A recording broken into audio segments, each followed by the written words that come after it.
seems to me your allegiance to the United States is pretty well established over multiple decades, wearing the uniform, fighting for our country, and I am proud that you continue to fight for our country as a whistleblower here, making a disclosure to the United States Congress. And Mr. Allen, is it your belief that you were retaliated against because you shared an email that questioned the truthfulness of FBI Director Christopher Wray? Yes, sir. And you believed that he wasn't truthful based on testimony he'd given to the United States Senate, isn't that right?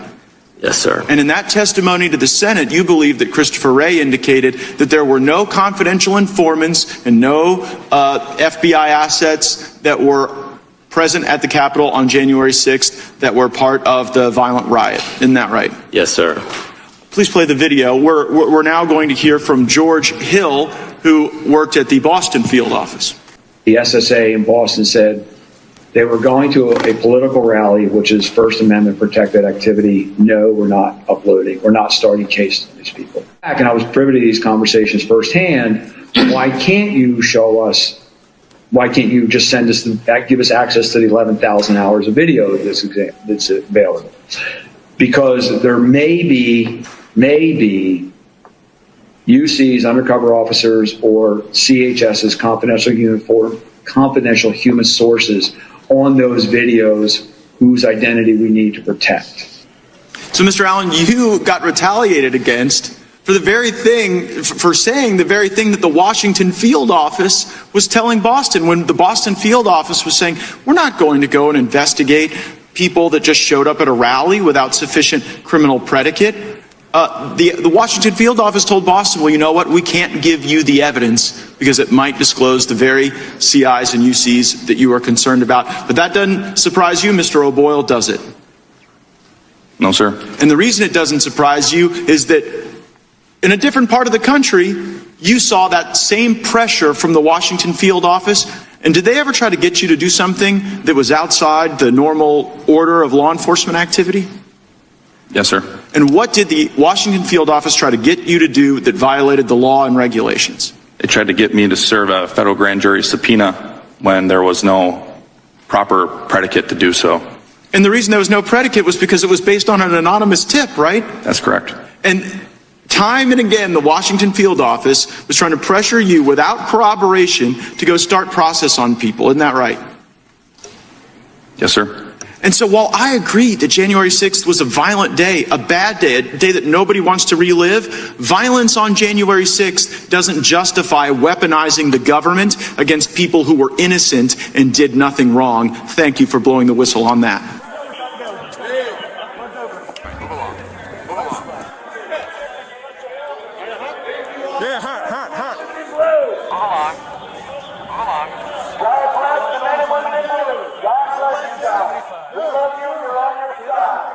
Let's just move along now. Thank you, officers. God bless you guys.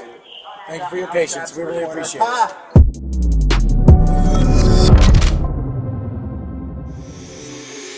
What's up, guys? It's your boy Benny. On the search for truth about January 6th, we have found a bombshell piece of evidence today exposed by the great Matt Gaetz, of whom I share a state with. Very proud of that.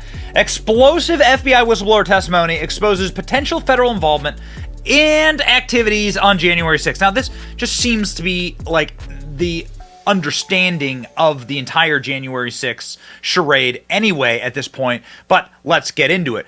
What happened today was the House Select Subcommittee on the Weaponization of the Federal Government revealed testimony on the politicization of the FBI and its retaliation against whistleblowers and potential involvement in January 6th. Now, how do we know that? Well, to summarize, and you have this entire article full of transcripts here, but to summarize, members of the FBI were asked to prosecute and over-prosecute people inside of their regions who were involved in January 6th. They stated that the FBI made up numbers. They made up statistics about January 6th. They inflated their numbers. They overcharged. And more importantly, when asked for evidence, Garrett O'Boyle is a former United States Marine, a former cop, and he served the FBI. And he was asked essentially by the FBI to prosecute and over-prosecute individuals from his region. He needed evidence. So he asked for evidence from the Capitol police from the Capitol cameras inside of the United States Capitol, and they was told, no, you can't have that. Well, according to his sworn congressional testimony, the reason why the FBI said, no, you can't have that, was because that footage, 11,000 hours of it, was privileged. Privileged why? Because, and I quote here, because there may be undercover officers, or confidential human informants on the videos whose identity we need to protect. Huh? So there are so many federal agents in operation during January 6th that they can't even give their own FBI agents access to the footage. Now, we have some of these videos. You can see, it's clear as day, in video like this, undercover agents.